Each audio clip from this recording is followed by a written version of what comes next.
After 10 years of producing music, I had countless unfinished projects, but with a new approach, I can now finish almost every track. In this video, I'll demonstrate how to start songs in a way that ensures you can actually finish them, using an example track.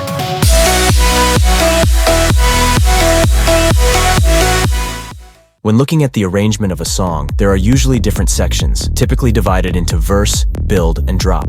The key focus should be on the drop, as it's the most challenging and important part of your track. A strong drop sets the foundation for the rest of the song and serves as a crucial motivator to see the project through to completion. Let's use progressive house as an example, though this approach works for both melodic and more energetic banger genres. The first step is to focus on harmony and chords, as every melodic track relies on a solid harmonic foundation. This harmony often carries through the entire track. Decide on the vibe you want to create and choose your harmony accordingly. Sound design doesn't matter at this stage.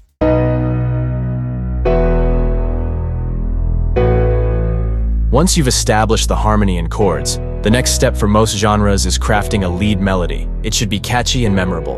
If you're struggling with ideas, one trick is to transcribe chord progressions or melodies from tracks that inspire you, then heavily modify them. This is a great way to generate melodic ideas. For this example, I've created a melody inspired by progressive house tracks.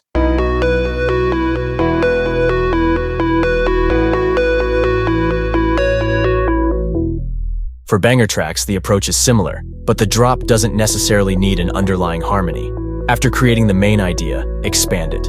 A helpful hack is to beatbox your ideas into a microphone to represent drums, fills, and other elements. This technique works particularly well for banger genres.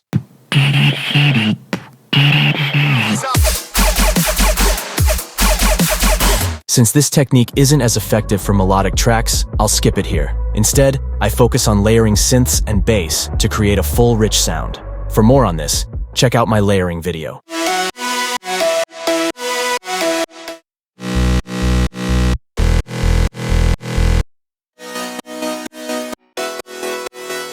Add support layers, tops, FX, and drums to complete the drop. A useful tip is to finalize the drop's mastering early on. Tackling this challenging part up front allows you to produce the intro and build directly into a polished master chain. The most important factor is being fully satisfied with your drop idea. If you're not 100% happy with it, you'll struggle to finish the track. A lackluster drop undermines your motivation to continue. With the drop in place, we move on to the intro. In melodic tracks, the intro is straightforward because you've already written the harmony for the drop. You can start with a respace playing the harmony and add chords or pads to create a smooth introduction. Add FX, impacts, and howls to enhance the intro. Allocate 16 bars, with the last 8 bars building energy through elements like hi-hats. Vocals over the harmony are also optimal as they take care of the songwriting and often serve as the main element in the intro. In this track, it's also very effective to tease our main melody in the intro.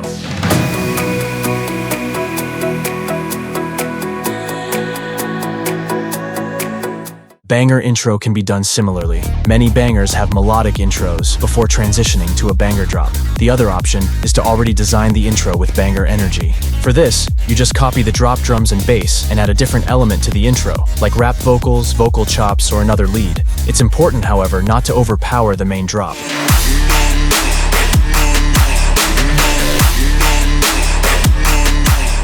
The buildup typically includes an FX riser, a kick or snare increasing in speed, and a tease of your drop's lead or chords. Continue elements from the intro and add optional elements like marching drums or vocal risers.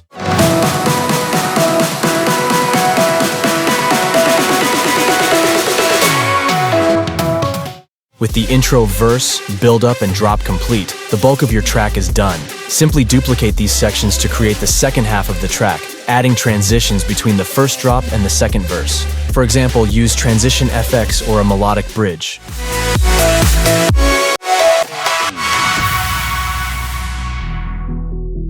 Introduce small variations in the second verse or drop to keep things engaging. Finally, create an outro by stripping down elements from the intro or verse. This will provide a smooth resolution.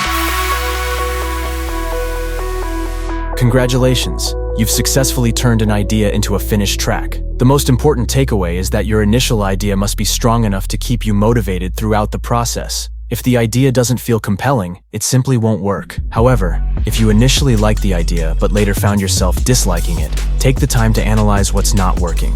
Identify and fix those issues, or step away from the project for a while. Often, revisiting it later with fresh ears might reveal that the track is actually better than you thought, making it easier to finish using the tips shared in this video. One common obstacle I faced was struggling to achieve the desired loudness during mastering, which often stalled my progress. To address this, examine which elements have the highest peaks and reduce them, or apply stronger compression on the master to control the track's overall dynamics. Alternatively, consider making the track slightly quieter. If the idea and execution are solid, a quieter track won't detract from the listener's experience. Sometimes, however, a track may fail simply because you can't fully develop or execute the idea effectively. This is a challenge worth exploring in more detail, and I might cover it in a future video. Now let's listen to how this idea transformed into a complete track. Feel free to share your techniques for finishing tracks in the comments below.